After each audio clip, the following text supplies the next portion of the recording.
Bismillahirrahmanirrahim.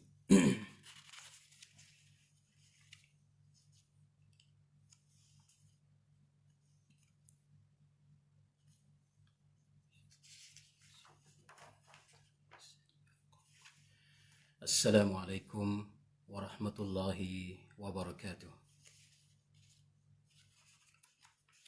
Alhamdulillahi rabbil alamin.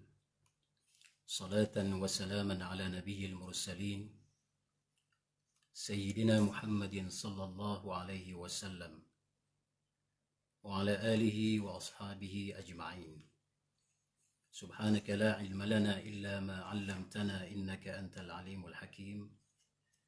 ولا حول ولا قوة إلا بالله العلي العظيم.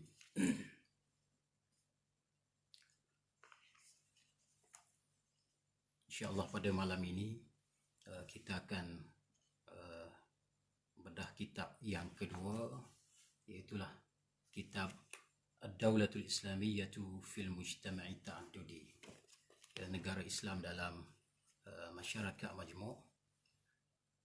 Bagaimana untuk kita faham maqasid, objektif daripada penulisan musannif ataupun tuan guru dalam kitab ini. Jadi insyaAllah dalam tempoh sejam ini kita akan cuba berkongsi idea daripada penulis. Kita pergi kepada muka surat 1. Qala al-musannifu rahimahullahu ta'ala ونفعنا بعلومه في الدارين الآجلة والعاجلة. الإسلام هو الدين.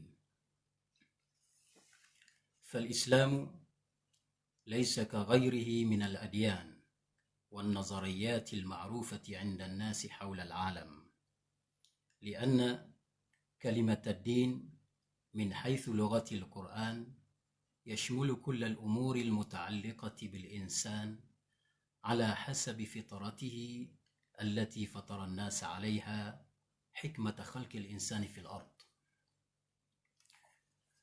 Jadi alhamdulillah pada malam ini kita boleh mulakan kembali bedah kitab siri kedua, kitab yang telah dikarang oleh Presiden PAS Yang Berhormat Datuk Seri Tuan Guru Haji Abdul Hadi Awang, yang juga merupakan duta khas kepada Yang Amat Berhormat Perdana Menteri Malaysia di Timur Tengah.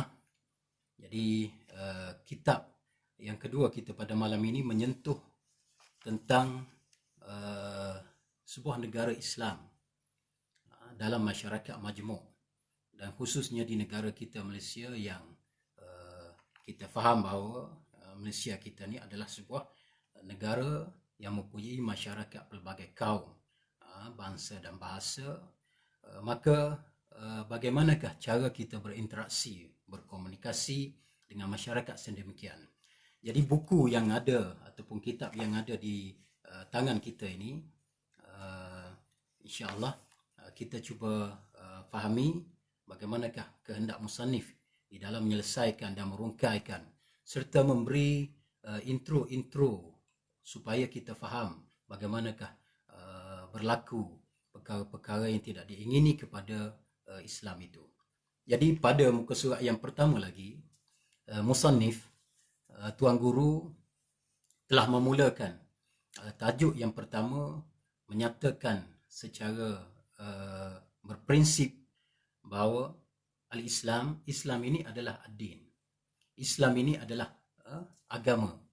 Ya, Islam ini bukan doktrin. Islam ini bukan religion. Islam ini adalah agama. Jadi Islam, walaupun dia agama, Islam tidak sama seperti mana agama-agama yang lain.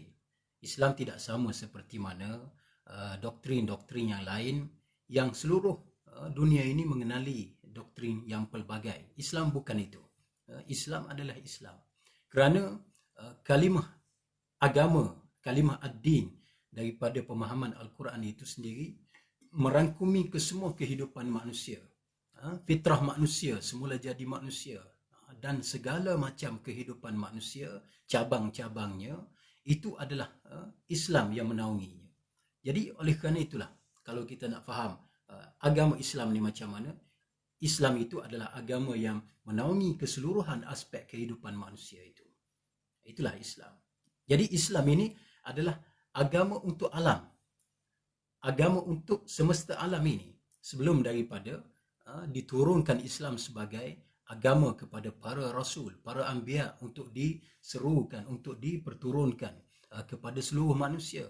Sebagaimana dalam ayat Allah Subhanahu wa taala yang dibawa, afa ghaira dinillahi yabghun walahu aslama man fis samawati wal ardi taw'an wa karhan wa ilaihi turja'un wa ilaihi yurja'un.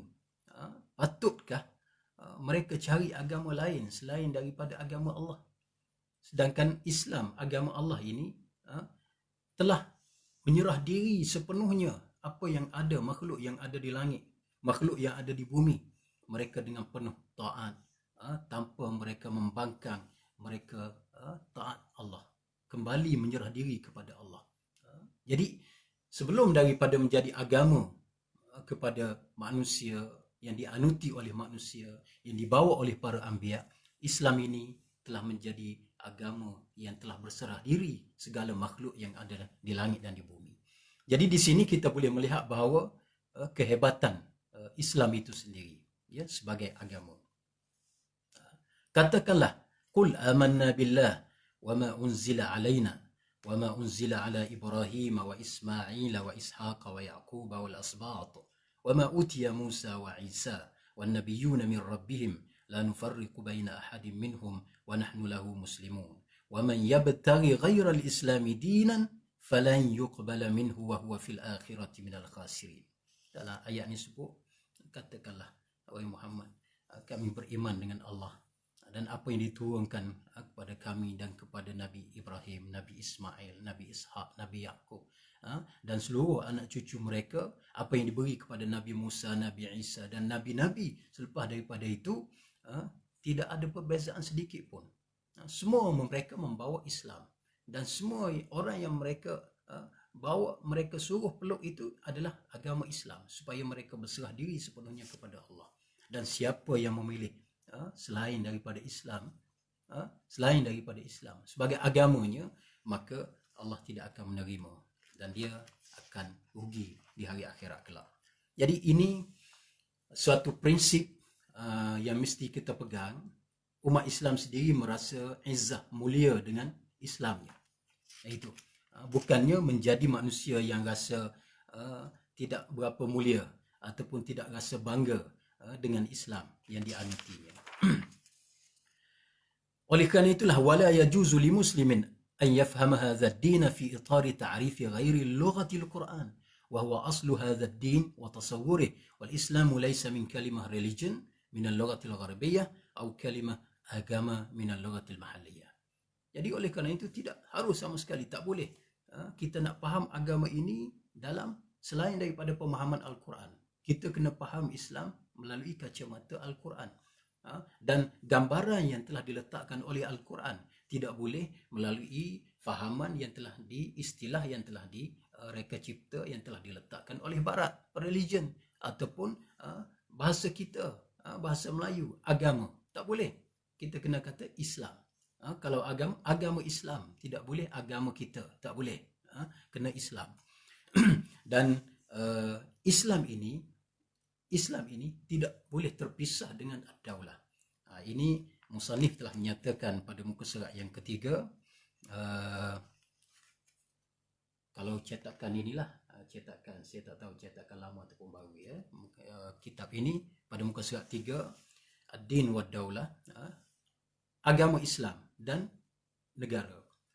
Jadi wad-daulatu dakhilatun fi mawdu'id din wal Islam huwa ad-din fa innaha la fasla baina ad-din wad-daulati fil Islam, kadzalika muradifatuha as-siyasatu wal hukumatu wal imamatu wal khilafatu wa kullu shu'uniha wa furu'iha fi ad-dustur wal qawanin wal iktisad. Negara ini masuk dalam tajuk agama Islam. Negara ini adalah satu tajuk yang ada dalam tajuk Islam. Dan Islam ini agama. Sebagaimana kita nyatakan, inna dina indallah al-Islam. Agama di sisi Allah, Islam. Maka kerana itu kita boleh fahami bahawa tidak ada faslun, tidak ada pemisahan di antara agama dengan negara dalam Islam. Ini kita mesti jelas. Negara pentadbiran, apa-apa yang asbab-asbab yang berkait dengan pentadbiran dari sudut politiknya, dari sudut organisasinya, ekonominya, ketenteraannya, semua itu adalah termasuk di dalam agama dan termasuk dalam Islam.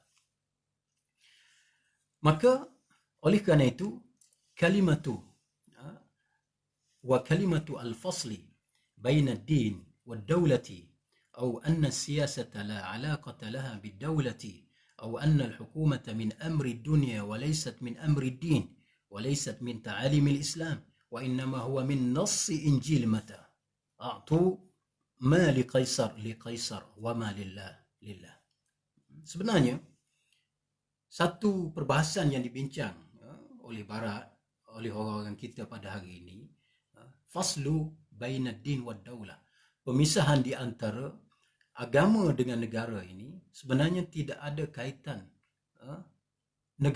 Agama tidak ada kaitan dengan negara, tidak ada kaitan dengan Islam, dengan agama. Begitu jugalah agama ini tidak ada kaitan dengan kerajaan. Jadi ini adalah bukan daripada ajaran Islam. Mesti kita jelas, ini bukan daripada ajaran Islam, bukan daripada syariat Islam. Tapi mari daripada mana? Mari daripada kitab Injil. Antaranya kitab Injil Mata. Yang kitab Injil ini menyebut bahawa berilah hak raja Kaisar, raja yang memerintah Rom, Byzantine, Rus, beri hak dia. Hak dia adalah hak dia yang memerintah. Tidak ada campur tangan dengan hak Allah, agama-agama, ya. Jadi maknanya sebenarnya inilah proses awal kenapa boleh berlakunya pemisahan di antara agama dengan politik, dengan negara, ataupun disebut sebagai al-ilmaniyah. Al-ilmaniyah ini sendiri daripada bahasa Arab, kalimah diambil daripada ilmu. Tetapi sebenarnya perkataan yang sebenar yang tersirat di situ ialah al-diniyah. Tak mahu kepada agama. Bukan al-ilmah. Ilmu itu sebenarnya satu ciplakan mereka sahaja, yang mereka nak menunjukkan bahawa ilmani ataupun sekular itu adalah satu juzuk yang baik, ya. Tetapi sebenarnya dinamakan oleh Profesor Dr. Yusuf Qaradawi dan tokoh-tokoh cendekiawan Islam pada hari ini sebagai al-diniyah. Ini adalah ilmaniyah, ini sebenarnya nama sebenar al-diniyah, tak mahu berpijak kepada agama. Jadi oleh kerana itu kita tengok sejarah kemunculan al-ilmaniyah ataupun sekularisme ini bermula muncul di Eropah pada abad pertengahan lagi di Itali pada awalnya muncul. Bagaimana kita tengok seorang ahli gereja yang terkenal dan tokoh falsafah agama pada masa itu, Francis August, yang telah meramalkan akan berlaku satu kejatuhan agama. Agama ni akan hancur. Agama Kristian ni akan hancur. Manusia sudah mula akan meninggalkan agama. Dia sudah meramalkan perkara tersebut. Jadi oleh kerana itu mereka cari satu jalan bagaimana untuk menyesuaikan agama Kristian ini dengan fahaman sekular ini. Maka macam mana? Oleh kerana itu di kalangan ahli gerejanya mendakwa bahawa fahaman ilmaniyah ini adalah merupakan tuntutan yang ada tersurat di dalam kitab Injil. Ini yang didakwa oleh mereka.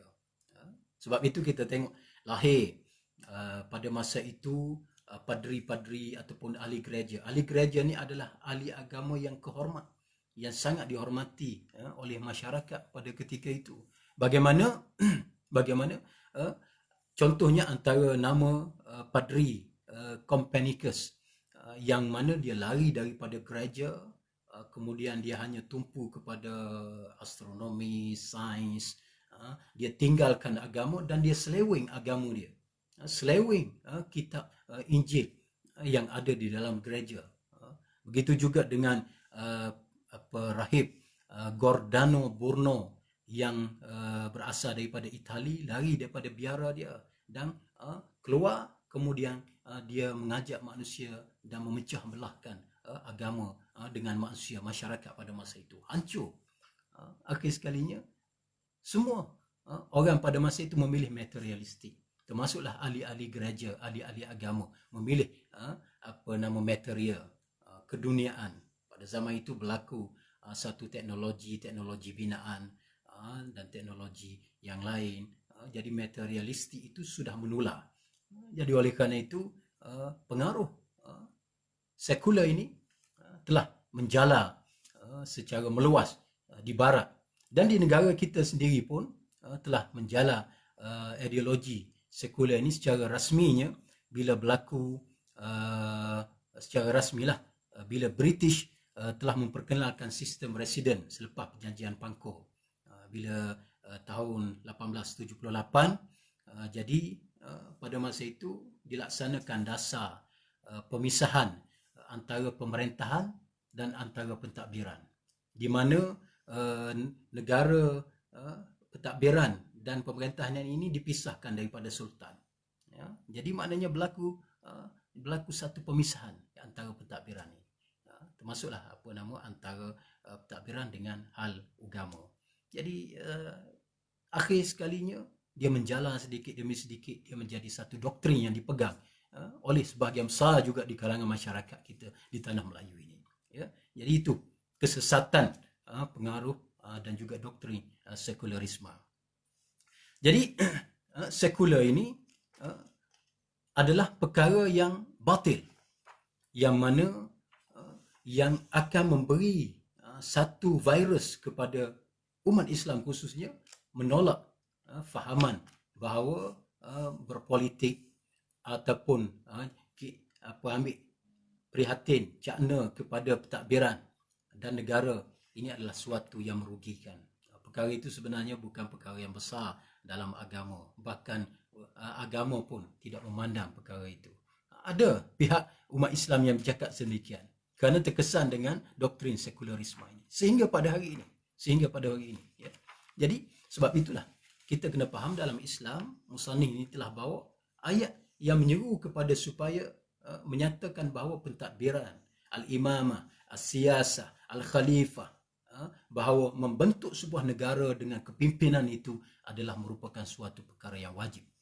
Dan ini adalah arahan daripada Allah Subhanahu wa taala dalam banyak ayat-ayat Al-Quran dan hadis-hadis Nabi sallallahu alaihi wasallam.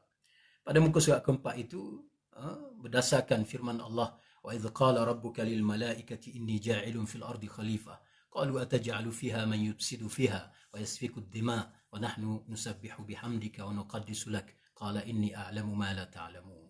Ya, ketika Allah nyatakan kepada malaikat ingin jadikan di muka bumi ini khalifah. Di situ permulaan menggunakan perkataan khalifah ini.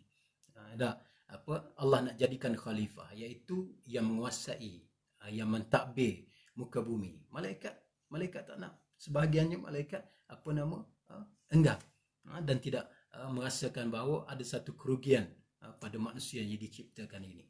Jadi kita nak nyatakan di sini ialah perihal khalifah itu. Bagaimana Allah sudah menyatakan kepada para malaikatnya dia akan jadikan khalifah yang akan menguasai dan mengurus muka bumi ini.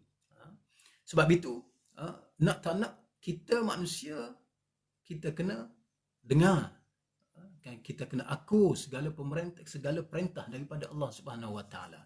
Kerana alaqah hubungan kita dengan Allah ini adalah merupakan alaqah baina al-makhluk wal khaliq, di antara pencipta dan juga hamba. Bukannya alaqah di antara pemerintah, rakyat, bukan begitu. Kita adalah Allah. Setiap apa yang Allah suruh maka wajib sam'an wa ta'atan. Sebagaimana Allah sebut, wa ma kana lil mu'minin wala mu'minatin idza qada Allahu wa rasuluhu amran an yakuna lahumul khiyaratu min amrihim wa man ya'sillaha wa rasulahu faqad dhalla dhalalan mubina. Dan tidak haruslah bagi seorang yang beriman itu, laki perempuannya, apabila Allah telah putuskan, Rasul telah putuskan sesuatu perkara, mereka nak buat pilihan lain, nak buat pilihan yang lain, tak boleh. Dan ini dianggap sebagai maksiat kepada Allah dan maksiat kepada Rasul. Wa man ya'sillah wa rasulahu faqad dhalla dhalalan mubina. Mereka akan sesat dengan sesat yang nyata bila langgar arahan Allah dan Rasul. Jadi itulah banyak-banyak ayat-ayat Al-Quran yang menyatakan bahawa kita apabila Allah menghendaki dan memberi arahan apa-apa jua dalam perkara, maka hendaklah kita akur dengan berkata sami'na wa ata'na. Tak boleh kita kata sami'na wa asaina, dengar dan kita langgar, dengar dan kita bangkang, tak boleh. Begitulah juga dalam hadis Nabi SAW pada muka surat 5 itu, Nabi menyebut kanat banu Israel tasusuhumul anbiya kullama halaka nabiyyun khalafahu nabiy wa innahu la nabiyya ba'di wa sayakunu khulafa fayakthurun qalu fama ta'muruna qala fu bi bai'atil awwal fil awwal a'tuhum haqqahum fa inna Allah sa'iluhum amma istar'ahum. Banu Israel dulunya dipimpin oleh para nabi, ya. Setiap kali nabi wafat diganti oleh nabi, dan setelah daripada Nabi Muhammad sallallahu alaihi wasallam tak ada dah, wala nabiyya ba'di, tidak ada lagi nabi selepas daripada Nabi Muhammad sallallahu alaihi wasallam. Tapi yang adanya ialah khulafa, khalifah-khalifah, pentadbir-pentadbir yang akan mengurus muka bumi ini. Mereka khalifah ni banyak, ya. Dan apa nabi, sahabat nabi tanya, macam mana kalau kami berada pada masa itu, zaman itu? Nabi kata fu bi bai'atil awwal fil awwal, tetaplah dengan bai'ah yang pertama tadi, kemudian bagi hak mereka iaitu sam'u wa ta'ah, dengan dan patuh, kerana sesungguhnya Allah Subhanahu Wa Taala akan menyoal mereka apa yang Allah jadikan mereka itu sebagai pemimpin. Jadi maknanya kita, tugas kita ialah kita hendaklah sam'u wa ta'ah, memberi kepatuhan kepada kepimpinan yang dilantik. Jadi khalifah ini adalah merupakan kepimpinan yang mengurus dan yang mentadbir sesebuah tempat, sebuah negara itu. Sebab itulah dalam kitab ini musannif sebut khalifah ini ialah khalifatullah fi imta'i ahkamihi wa awamirih, sebagaimana dinyatakan oleh para ulama mufassirin. Khalifah Allah, khalifah ini ialah merupakan khalifah Allah, sebagaimana maksud al-khalifah, wa iz qala rabbuka lil malaikati inni ja'ilun fil ardi khalifah, itu adalah khalifatullah fi imda'i ahkami. Setengah ulama menyebut khalifatul rasulillah, iaitulah khalifah kepada tuntutan yang Allah suruh, khalifah kepada Nabi sallallahu alaihi wasallam untuk menjalankan hukum-hukum dan segala perkelilin dan arahan yang dilaksanakan oleh Allah, oleh Rasulullah. Itulah khalifah. Sebab itu Ibn Khaldun ketika mana dia menyatakan apakah pemahaman pasal khilafah, Ibn Khaldun kata khilafah ini adalah hamlul kafati ala muqtada an-nazari syar'i fi masalihihim al-ukhrawiyyah wa dunyawiyah.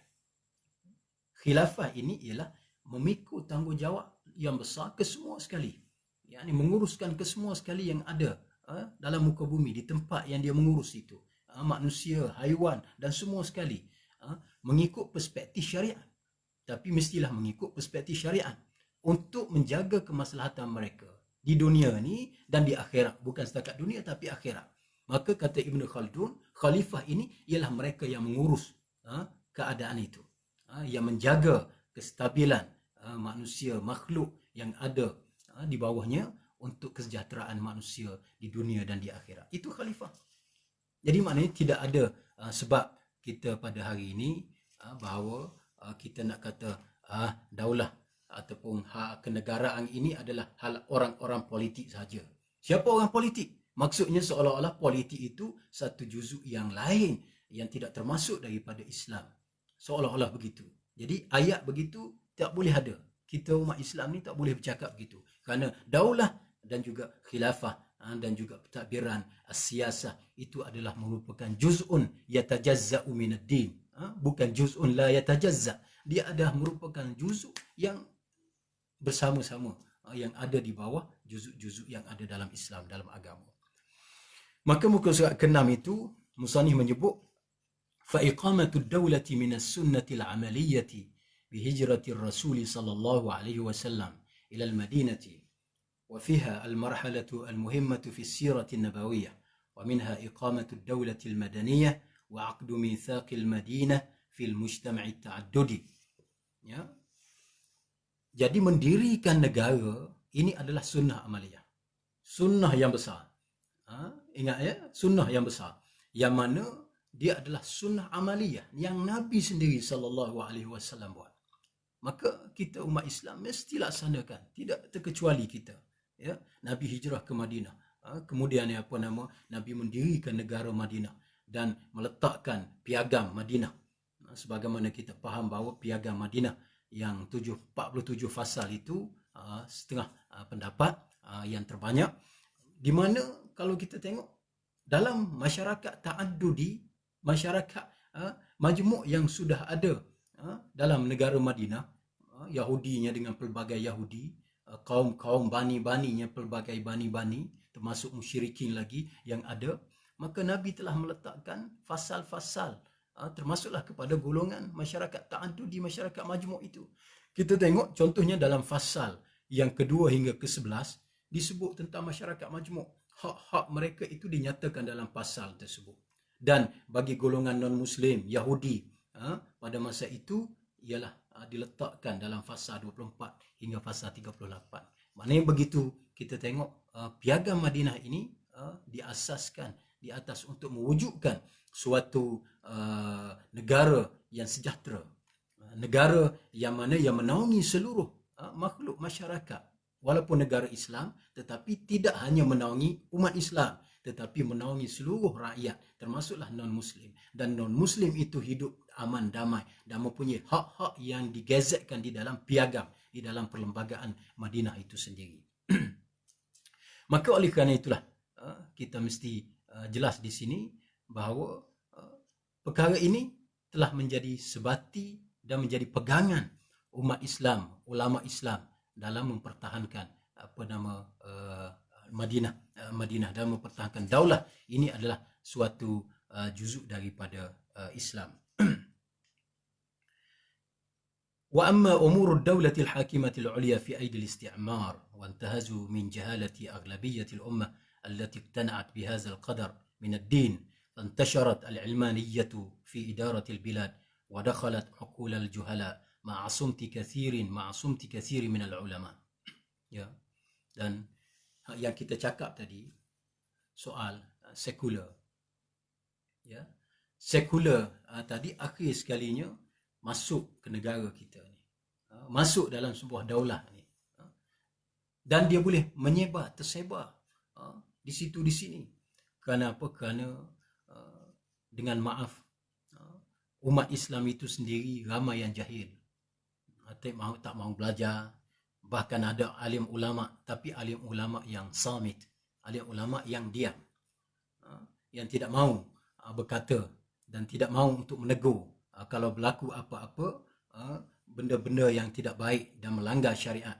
Jadi dua-dua golongan ini sebenarnya merosakkan sebuah negara Islam dan sebuah masyarakat Islam itu sendiri. Merosakkan. Iaitulah adanya alim, tapi alim yang senyap, yang diam, yang hanya menjaga periuk nasinya. Yang keduanya adanya jahil yang ramai dalam masyarakat Islam. Ini yang akan mengorbankan dan merosakkan agama itu. Sebab itulah musuh Islam sentiasa mencari ruang. Sama ada musuh Islam itu di kalangan kufar, musuh Islam itu di kalangan musyrik, musuh Islam di kalangan munafik. Dia sentiasa ingin merungkaikan tali yang telah disimpulkan, ikatan yang disimpulkan oleh Islam. Hadis Nabi SAW disebut, la tunqadanna ural islami urwatan urwatan, fakullama inqadat urwatun tashabbatha an-nasu billati taliha wa awwaluhunna naqdan al-hukmu wa akhiruhunna as-salah. Ikatan Islam ni akan terlerai satu demi satu. Setiap kali terlerai ikatan Islam itu, maka orang ramai akan berpaut pada ikatan seterusnya. Terlerai satu, orang berpaut pada yang seterusnya. Terlerai yang ni berpaut pada seterusnya. Sehinggalah terlerai semua sekali. Dan perkara pertama yang terlerainya ialah al-hukmu, pemerintahan yang bersabit dengan negara. Yang ni akan terlerai. Sebab apa? Sebab datang sekular, datang pengaruh doktrin macam-macam sesat, fahaman-fahaman yang sesat barat. Akhir sekalinya menolak fahaman daulah siasah. Bahkan dia kata kalau politik ni auzubillah minasyaitan wasiasah. Saya berlindung daripada syaitan dan siasah. Syaitan ni musuh Allah. Siasah ni seolah-olah musuh Allah, musuh agama. Paniknya, teruknya agama, fahaman kita yang mana pada hari ini pun ada lagi fahaman yang dibawa, pemisahan di antara siasah politik ini dengan agama. Yang tak betul dalam politik itu kena betul lah. Masalah politik itu sendiri adalah satu tuntutan agama. Bukannya kita tinggalkan politik akibat kita tengok politik tak betul.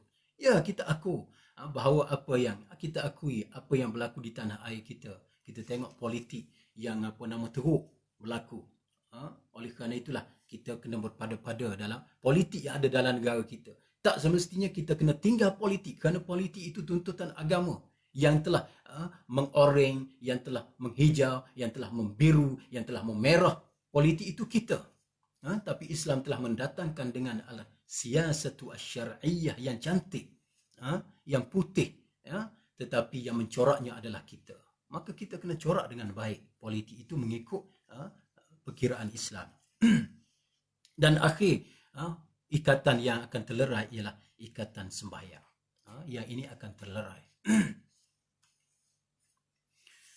Kemudian di negara kita setelah daripada masuknya penjajah, ya, kita tengok walaupun kita merdeka, al-istiqlal, kita merdeka, tapi ma'a warathatil isti'mar, kita merdeka dengan pewaris penjajah. Maknanya kita merdeka tapi tetap dijajah. Ya, dalam masa yang sama kita tetap dijajah. Walaqad, surat 8 itu dinyatakan walaqad syakkalat al-hukumatul Britaniya lajnatan khassatan li'adad ad-dustur li-hukumatil Malayu al-mustaqillah bita'yin udwiyatiha min jihatiha wahdaha bi ri'asati Lord wa a'dha' min al-qudah min Britania wa Australia wal Hind wa Pakistan wa laysa ahad min ahli al-watan. Inggris, British ini telah mewujudkan satu lajnah khasah yang kita panggil Suruhanjaya lah, Suruhanjaya Red, yang mana untuk mencadangkan perlembagaan persekutuan di mana siapa anggota Suruhanjaya ini? Tak ada seorang pun orang Melayu. Yang adanya siapa? Daripada Britain, daripada Inggeris sendiri, iaitulah Sir Ivo Jennings. Daripada Australia, Sir William McKell. Daripada India, Hakim Malik. Daripada Pakistan, Tuan Abdul Hamid. Tak ada seorang daripada tanah Melayu kita. Mereka buat apa? Nak suruh nampak Islam sikit dan diterima oleh orang Melayu. Mereka letak bahawa Islam agama rasmi. Agama rasmi. Letaklah. Tetapi Islam agama persekutuan itu, yang ramai di kalangan orang Ilmani, orang sekular, Islam ni agama rasmi. Rasmi di mana? Rasmi dalam majlis-majlis rasmi, untuk hal-hal rasmi saja. Agama untuk rasmi, untuk perasmian. Bukan agama untuk dianuti dan diamal bersama. Begitu. Walaupun dia letak atas nama Islam sebagai ada agama persekutuan. Yang keduanya, nizam demokrasi barat. Sistem demokrasi barat diletakkan, bukan demokrasi, bukan sistem Islam, bukan sistem nizam-nizam peraturan sistem-sistem Islam, bukan. Kemudian pelbagai masyarakat majmuk yang ada daripada asal buruh, daripada negara China, daripada negara India, daripada masuk semua. Akhir sekali ramai negara kita jadi negara majmuk. Al-Malik Dusturi, raja berperlembagaan, tak ada dah. Dulu negara kita ini raja Kesultanan Melayu Melaka, kita kena ingat bahawa raja adalah pemerintah, raja adalah ketua kerajaan. Tapi tak ada, setelah daripada itu raja ni hanya jadi sebagai penaung dalam bahagian agama saja. Yang ketua kerajaan ni orang lain, raja berperlembagaan. Dan al-idaratu al-federaliyah, takbiran persekutuan, takbiran federalisme, yang mana perkara ini perlu kita tashih mafahim, kita beri kepahaman kepada umat Malaysia, kepada umat Islam, kepada rakyat kita, bahawa inilah istiqlal, inilah kemerdekaan yang kita capai, yang tidak boleh kita tinggalkan apa yang ditinggalkan oleh barat, oleh penjajah. Sehingga ke hari ini susahnya kita nak buat 355 RU 355 sehingga hari ini susah. Jadi insya-Allah kerajaan PN yang ada ni insya-Allah daripada satu step ke satu step, secara bertadarus lah, secara berstep, bukan terus kita nak laksana semua sekali. Kita buat step by step, tempoh tambahan lagi kita dalam PKP, dalam wabak yang masih melanda ini. Jadi kita perlu selesaikan dahulu wabak ini dahulu di peringkat negara. Jadi Islam ini adalah agama negara. Islam agama negara, ya. Tetapi sayangnya musannif ni kata muka surat 10 ni, haula allazina wada'u ad-dustura min qibali al-isti'mar laysu muslimin. Wa hunaka shakhsan min al-Hind wa Pakistan raghma islam ismihima walakinnahuma muqayyadan bil fikrati al-isti'mariyah. Mereka ni yang letak perlembagaan kita ni bukan Islam kita pun. Walaupun namanya bunyi Islam, daripada India kita sebut tadi Hakim Malik, daripada Pakistan Tuan Abdul Hamid, tapi mereka itu doktrin mereka ialah penjajah. Doktrin mereka bawa doktrin penjajah. Pahaman mereka ni pahaman sekular yang bawa. Sebab itulah punahnya situasi, keadaan politik, keadaan sosial, keadaan ekonomi negara kita akibat daripada fahaman-fahaman dan apa yang telah diletakkan oleh mereka ini.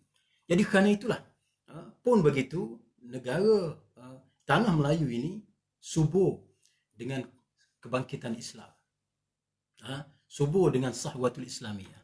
Dan kita kena ingat bahawa Barat juga tersilap bila dia hantar doktrin-doktrin seumpama sekularisme, nasionalisme, liberalisme ke negara umat Islam, ke tanah Melayu.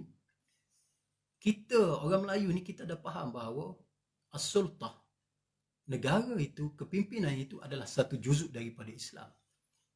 Berbanding dengan Kristian Barat, mereka telah hancur, tidak ada hal ini. Mereka pegang humanism, maknanya manusia itu adalah manusia, absolute masternya manusia, bukannya Allah. Kita orang Islam ni pegang bahawa kita ni kok mana agama, kok mana Allah. Dalam negara, dalam ekonomi, dalam jual beli, dalam nikah kahwin, dalam apa saja, Allah, agama. Jadi bila letak sekular, dia sebenarnya tak berjaya sebenarnya. Tapi malang, kenapa berjaya? Kenapa boleh berjaya juga? Bahkan ada ulama yang menganut pahaman sekularisme. Kenapa? Kerana di sini kita melihat musannif menyebut dalam muka surat 12-13 itu ada benda tak sihat berlaku. Kerana ada benda tak sihat berlaku.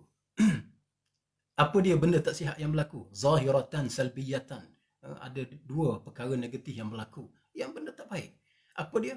Pertama, as-sahwatul islamiyah, yang ada dalam kebangkitan Islam di tanah Melayu kita ini, ada dua perkara yang tak betul, iaitu pertama, at-tasahulu wat-tashaddudu bi-istikhdamil jahalati aw adamut tafaqquhi fid din minal muslimin. Ada dua perkara ni. Pertamanya, memudah-mudah dan juga tasyaddud, terlalu ekstrim, menekan. Dahlah jahil, tak belajar, kan? Yang keduanya tak tafakuh, tak mau belajar. Pahaman agama ni cetek. Yang dia belajarnya nak belajar yang IIU, nak belajar yang benda-benda yang dianggap sebagai yang materialistik, yang nampak. Yang agama, yang kubur, yang akhirat ni tak nampak ni. Yang ini tinggal. Jadi tafakuh fid din ini cetek dan tidak berlaku dan kurang di kalangan umat Islam. Jadi menyebabkan benda inilah sebenarnya masuk doktrin-doktrin sesat, termasuk sekular, dan masuk doktrin-doktrin yang barat, ghazwatul fikri, serangan-serangan barat masuk kerana itu. Dan at-tasahul, tasahul yang dilakukan oleh orang kita ni macam mana? Bitaqdimil islamil ilmani allazi laysa minal islami syai' atau al-islamul liberali al-munharif 'anis siratil mustaqim. Dia terima Islam sekular. saya Islam, tapi saya sekular. Dia berani sebut. Kalau pemimpin dia berani sebut, ini teruk. Saya pilih sekular, apa salahnya? Maknanya begini, menerima liberal, sedangkan benda itu adalah sangat bercanggah dengan syariat Islam. Amma tasyaddud, hak mana syadid pula, yang ekstrim. Macam mana? Al-ghulu fi tatbiq syariah biduni tafaqquh fi din. Dia terlalu melampau nak laksana Islam. Kalau orang masuk Islam, kamu kena sembahyang 5 waktu, lepas tu sunat kapik, kemudian sembahyang duha, sembahyang tahajud, puasa tak Ramadan saja, Isnin Khamis, sunat jawi. Tasyaddud. Biarlah dulu dia tak sunat ke apa, biar dia menerima Islam dan dengan kadar yang dia faham dahulu, dan sehingga dia mengucap, belajar, ajar dia tadarrush, maknanya step by step, sehingga akal dia boleh memahami perkara Islam itu. Begitu. Jadi jangan tasyaddud, jangan ghulu, jangan melampau, jangan ifrat, jangan tafriq, lebih-lebih, mudah-mudah, tak boleh. Jadi perkara dua ini yang menyebabkan berlakunya mudah pengaruh barat, pengaruh penjajah, izm-izm yang sesat masuk dalam negara kita dan masyarakat kita. Sedangkan kita pada muka surat 15 ini, musannif bawa bahawa kita kena sentiasa mengamalkan tariqatul wasatiyah. Tariqah al-wasatiyah. Jalan wasati. Jalan wasatiyah. Maaf ya, kadang-kadang orang kita, termasuk saya dengar ustaz-ustaz kita mengajar, wa kadzalika ja'alnakum ummatan wasata. Ummah pertengahan. Tengah macam mana? Kena jelas. Kena rujuk tafsir. Wasatan yang dimaksudkan di situ ai adlan. Tengok Ibnu Katsir, tengok Qurtubi. Mana ai adlan, maknanya wasatan di situ membawa maksud ummah yang adil. Sebab itu kalau kita tengok dalam kitab-kitab ulama, bila dia sebut al-wasatiyah tu, dan dia sandarkan, dia atafkan juga dengan al-i'tidal, al-wasatiyatu wal-i'tidal. Adil. I'tidal ni apa? At-tawassut baina halain. Maknanya bersederhana di antara dua perkara, tidak memayahkan, tidak terlalu memudahkan. Jadi itu adalah wasatiyah. Jadi wasatiyah ini sifatnya adil. Sifatnya adil. Jadi terjemahan yang tepatnya ialah al-adlu. Wa kadzalika ja'alnakum ummatan wasata litakunu syuhada'a 'alan nas wa yakuna ar-rasulu 'alaikum syahida. Demikianlah kami jadikan kamu umat yang adil. Kamu adil, yang menjadi saksi kepada seluruh manusia, dan Rasul menjadi saksi kepada kamu. Jadi maknanya kita nak, bagaimana nak mewujudkan dalam sebuah negara kita, negara yang adil kepada seluruh masyarakat, tak kira Muslim, tak kira non-Muslim. Wahiyya allati qamat ala risalati rahmati lil alamin wal adalati lin nasi ajma'in. Risalah ini yang kita bawa inilah yang akan menaungi risalah ar-rahmatan lil alamin. Rahmatan lil alamin ini bukan rahmatan lil alamin PH yang innalillah tu, bukan yang tu, yang Islam, yang PH kata rahmatan lil alamin, slogan yang dibawa. Tengok ad-din, hifzuddin pun tak terjaga. Sistem Islam hidup, beri dana, boleh kacau Islam, LGBT lagi, ada gerakan untuk mewujudkan Malaysia ni jadi the kingdom of God, suatu bandaraya, suatu negara Kristian. Jadi semua ini bukan rahmatan lil alamin, itu adalah la'natan lil alamin. Apa yang disebut rahmatan lil alamin ini adalah satu keadilan, kesejahteraan kepada ummah, baik muslim, baik non-muslim, semua sekali. Itu. Jadi oleh kerana itulah kita mesti mewujudkan dalam masyarakat al-amru bil ma'ruf wan nahyu 'anil munkar. Amar ma'ruf nahi munkar. Tak boleh amar ma'ruf saja, nahi munkar tinggal, ataupun nahi munkar saja, amar ma'ruf tinggal. Kedua-duanya mesti diselarikan. Itu tariqah al-wasatiyah. Jadi oleh kerana itulah kita tengok pada muka surat yang ke-20, muka surat yang ke-20, maka kita kena sentiasa jalankan dakwah dalam masyarakat kita. Maka seruan Islam yang ada dalam masyarakat kita pada hari ini adalah seruang kepada semua sekali. Semua sekali. Tidak seruang hanya untuk Melayu. Bukan seruang hanya untuk Islam, tapi untuk seluruh masyarakat.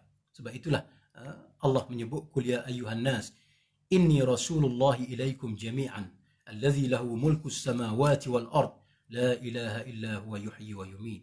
Wahai sekalian manusia, aku ini adalah rasul kepada kamu sekalian, yang memiliki langit dan bumi. Allah, dia ada Tuhan melainkan Allah, dialah yang menghidupkan, dia mematikan. Jadi kita kena faham di sini bahawa dakwah, konsep kita ialah dakwah kepada semua manusia, bukannya dakwah kepada orang-orang tertentu. Dan kita nak ajak manusia, masyarakat ini supaya dia berada dalam satu kelompok, hidup bersatu padu dalam satu kelompok. Kerana diibaratkan oleh Ibn Khaldun, al-insan madaniyun bit-tab'i ay la budda min al-ijtima'. Maknanya manusia ini secara tabiinya dia kena duduk dalam satu kumpulan, satu masyarakat. Dia tak boleh berpisah, tak boleh uzlah, tak boleh dia nak isolation, tak boleh. Jadi oleh kerana itu kita mesti mengajak masyarakat untuk sama-sama mendirikan sebuah negara, masyarakat yang sejahtera. Supaya kita dapat bina sebuah negara yang insya-Allah diberkati oleh Allah Subhanahu Wa Taala. Dan kesejahteraan yang kita bina ini naklah sentiasa kita wujudkan dalam masyarakat, ataupun dia panggil sifat muafakat.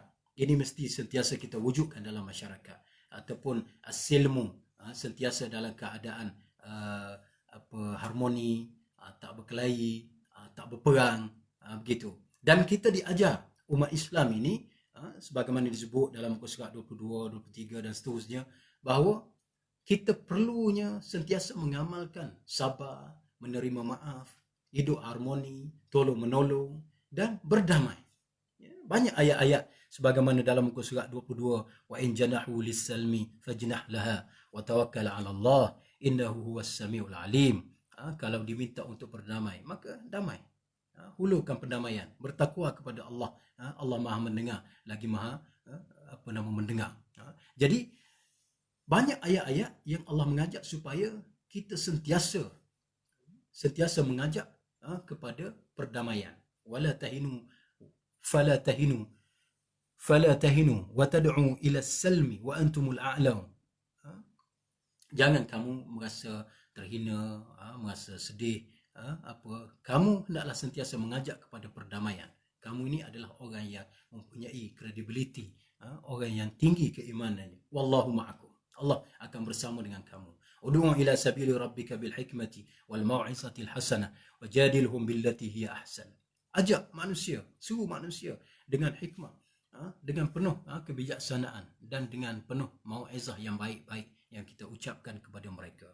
Jadi dalam ayat-ayat yang banyak yang kita sentiasa dengar ini, Islam adalah agama perdamaian. Islam adalah agama yang menyeru kepada kebaikan dan kesejahteraan dan keharmonian. Maka oleh kerana itu, kita hendaklah sentiasa menjaga hal ini. Ini dalam sebab kita nak jadikan dalam masyarakat majmuk ni modelnya ialah umat Islam. Bila kita dah membina sebuah negara Islam, sekarang ni kita negara umat Islam, kita nak bina negara Islam yang betul-betul melengkapi ciri-ciri sebuah negara Islam. Jadi kita akan menjadi contoh qudwah kepada seluruh masyarakat umat Islam maupun non-Muslim akan menerima keadaan itu, kerana dia lihat bahawa Islam itu sejahtera dan Islam itu harmoni. Kemudian pada muka surat seterusnya kita tengok muka surat 28. Fashlu siyasatil isti'mar. Politik penjajah ini kita tengok tak berjaya, walaupun ra'ayna akhiran fashalul adyan ghairil Islam dan intisharnya harakah ad-da'wah al-islamiyah. Kita tengok bahawa agama-agama yang ingin membuat dakwah dan mereka ingin murtadkan umat Islam dalam negara kita. Mereka tak hormat perlembagaan kita, bahawa Islam itu adalah agama negara, agama persekutuan. Mereka jalankan kegiatan dakwah mereka. Jadi ini tak berjaya. Walaupun apa sahaja cara perancangan yang dilakukan oleh mereka, tapi tetap tidak berjaya. Tak berjaya. Dan kita tengok selagi banyak halangan-halangan, cabaran-cabaran yang kita hadapi, alhamdulillah, selagi itu munculnya gerakan Islam dan kepimpinan Islam yang sentiasa memandu umat, alhamdulillah Allah sentiasa wujudkan umat ini sebagaimana Allah nyatakan dalam lahu bil huda wa dinil haq liyuzhirahu ala dini kullih walau karihal musyrikun. Dialah yang mengutuskan rasulnya dengan hidayah dan agama yang benar untuk memenangi di atas agama yang lain sekalipun orang musyrik benci, orang musyrik marah. Jadi oleh kerana itu kita tengok bahawa perlunya pendakwah-pendakwah kita hendaklah mereka masuk selarikan dengan syariat Allah, dengan tuntutan Allah. Mesti selari. Jangan mereka merancang dan menjalankan dakwah dengan pemikiran dia secara rasional ataupun secara kebijakan dia. Tak boleh. Kita mestilah pegang kepada uslub dakwah. Sebab itu kita tengok bagaimana pendakwah-pendakwah yang ada pada hari ini dan sebelum daripada ini yang tersilap, di mana mereka ini tersalah dalam uslub. Ramai umat Islam, bahkan ramai orang bukan Islam, mereka ini benci kepada Islam dan mereka tak nak masuk pun Islam disebabkan oleh pendakwah Islam itu sendiri. Jadi sebab itu jangan melakukan kesalahan-kesalahan dalam uslub, dalam ilmu, dan kita kena ikhlas. Itu yang penting. Ulama-ulama dulu kenapa Islam boleh dipeluk oleh ramai manusia walaupun ilmunya kurang, tetapi kerana ikhlas yang mereka bawa. Jadi hari ini kita kena bawa ikhlas.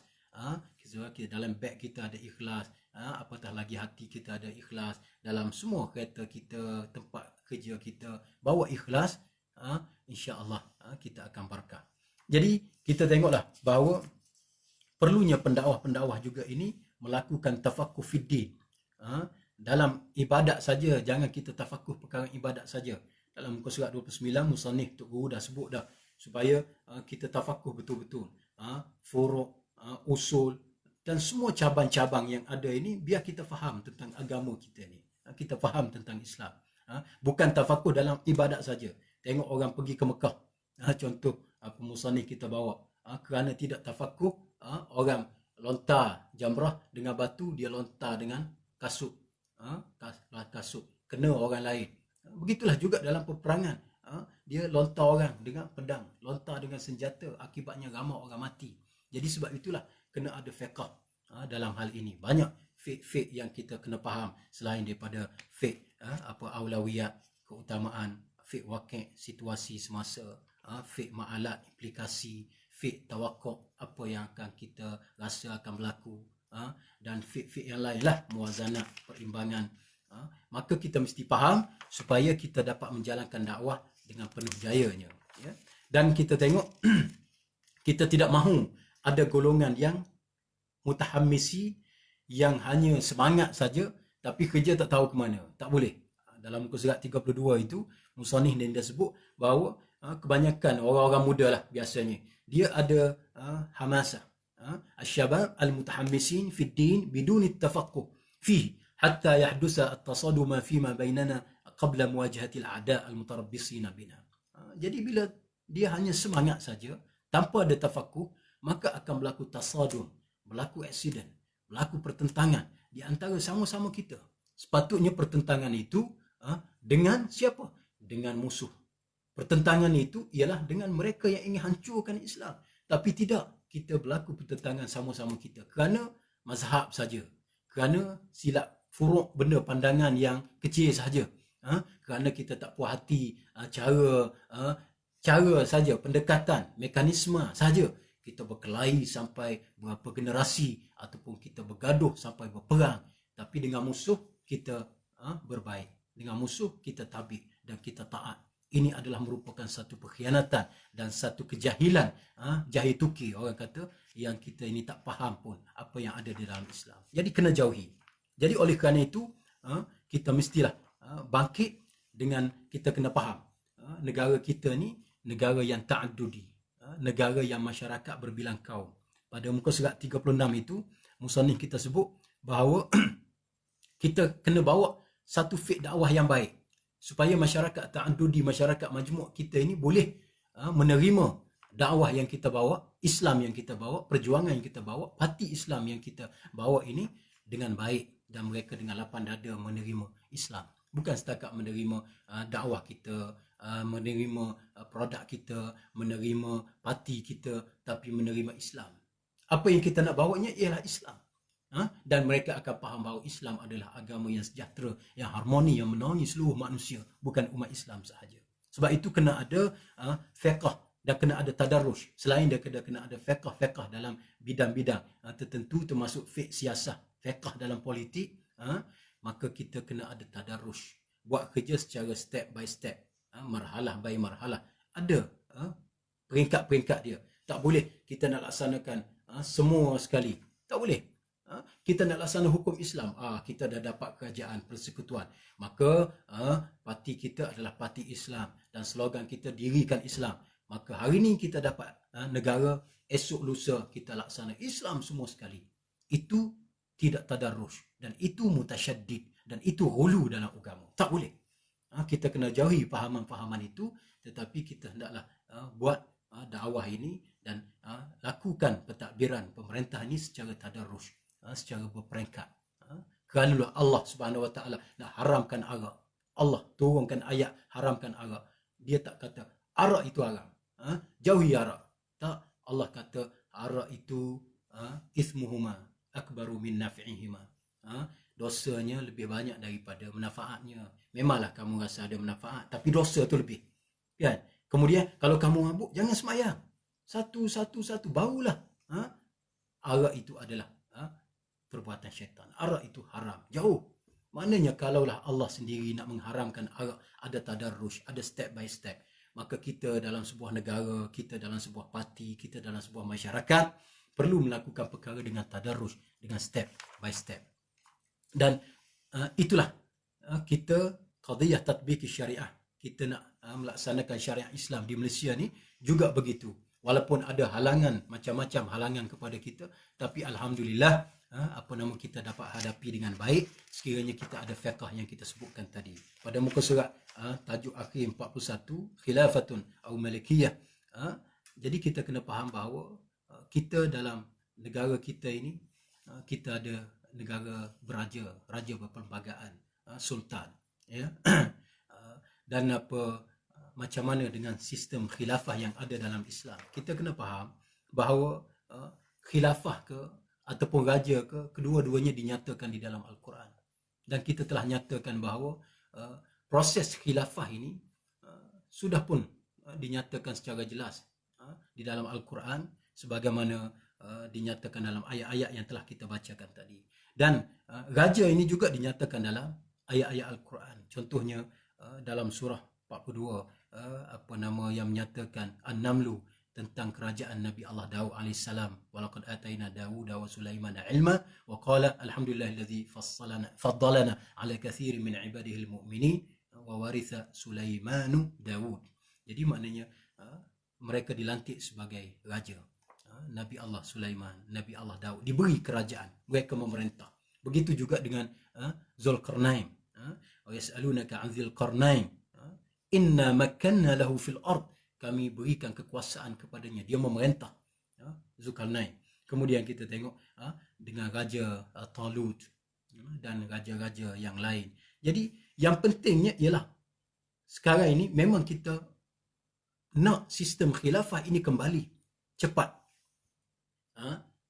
Setelah daripada 1924 jatuhnya sistem khilafah, maka kita tak ada lagi khilafah. Kita nak, tetapi pada hari ini dengan sistem sultan raja yang kita ada, maka kita jagalah sistem ini supaya menuruti dan selari dengan syariat Islam.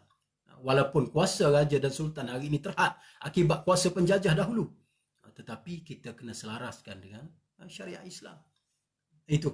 Dan kita khilafah Islam yang kita anuti ini, sebenarnya kita kena syukur kerana negara kita telah lama dikuasai oleh Islam, dan dikatakan bahawa negeri Kedah lah negeri yang pertama Islam di tanah Melayu ini. Itulah sejak daripada abad ke-9 lagi pada 1136 Masihi. sebelum daripada Kelantan, kerana Kelantan ni 1181 dan Melaka 1262. Dan Kedah ini yang pertama. Dan bahkan khilafah pernah digunakan di tanah Melayu, iaitulah Perak, oleh Raja Perak, iaitu dinyatakan sebagaimana dinyatakan dalam hikayat Misa Melayu oleh Raja Culang, yang menyatakan bahawa kerajaan khalifah negeri Perak Darul Rizwan menggunakan perkataan khilafah, sebagaimana digunakan pada Paduka Seri Sultan Alauddin Mansur Shah Iskandar Khalifah Ar-Rahim. Mana penggunaan khalifah digunakan di tanah Melayu kita. Tapi setelah daripada kejatuhan 1924, kejatuhan Khilafah Osmaniyah, maka tiada lagi khalifah dan diguna raja-raja dan sultan-sultan. Tetapi kita harapkan sultan ke khalifah ke, apa yang kita pentingkan di sini ialah mesti membawa Islam. Tak kiralah amir ataupun malik, tak kiralah dia presiden, tak kiralah dia raja, tak kiralah dia sultan, tak kiralah dia khalifah, maka mestilah dia membawa Islam, dan mestilah dia mendirikan hukum Islam dalam sebuah negara dan sebuah tempat tersebut. Sebab itulah disebut oleh musannif pada akhir-akhir kitab ini, al-Islam diddu diktatoriyah sawa'un kanat fardiyatan am jama'iyah malikan aw ra'isan. Dan kita menolak segala macam diktator, ananiyah, keakuan dalam sebuah tempat pemerintahan. Tak kiralah dalam kelompok ke apa dia sebagai parti ke, dia pegang kuasa sebagai menteri ke, perdana menteri ke, raja ke, jadi Pertua Agong ke, semuanya dia kena hindari daripada diktator, dan dia kena mestilah selarikan dengan Islam dan tuntutan Islam. Itu yang perlu. Dan kita umat Islam, masyarakat dalam sebuah negara, kita kena taati mereka sebagai ulil amri. Dan ulil amri itu adalah mereka sebagai pemerintah. Dan termasuk ulil amri pada hari ini juga dalam keadaan negara kita yang tidak ada khalifah ini, ialah fa'ulul amri al-umara'u wal-ulama. Dalam muka surat 44, musannif kata, maka ulul amri ini juga ialah pemerintah-pemerintah ulama. Kepimpinan-kepimpinan kerajaan. Itu ulama-ulama yang menaungi, yang memberi nasihat. Semua itu adalah ulul amri untuk menjaga syiar Islam, imej Islam ini sentiasa terjaga dan sentiasa ternobat di dalam sebuah negara. Jadi itulah secara kesimpulannya kita dapat buat dalam kitab Negara Islam dalam masyarakat majmuk. Semoga kita dapat mengambil beberapa manfaat, dan insya-Allah buku yang dikarang oleh Tuanku Presiden PAS Tuanku Haji Abdul Hadi Awang ini kita boleh dapatkan secara online di Pustaka Ummah, boleh dapatkan di situ. Ya, elok untuk kita baca time PKP ini. Kita kena banyak membaca. Selain Ramadan, kita akan sambut pada Jumaat nanti, kita baca Al-Quran dan kita banyakkan membaca, dan kita doakan supaya wabak COVID-19 ini diangkat oleh Allah dengan cepat di tanah air kita di Malaysia. Apa yang baik daripada Allah, yang tidak baik pada kelemahan diri saya sendiri. Aqulu qawli hadza wa astaghfirullahal azim li wa lakum. Wassalamualaikum warahmatullahi wabarakatuh. Takbir. Subhanakallah bihamdik asyhadu an la ilaha illa anta astaghfiruka wa atubu ilaik. Wal 'asri innal insana lafi khusr illa allazina amanu wa 'amilus solihat wa tawassaw bil haqq wa tawassaw bis sabr.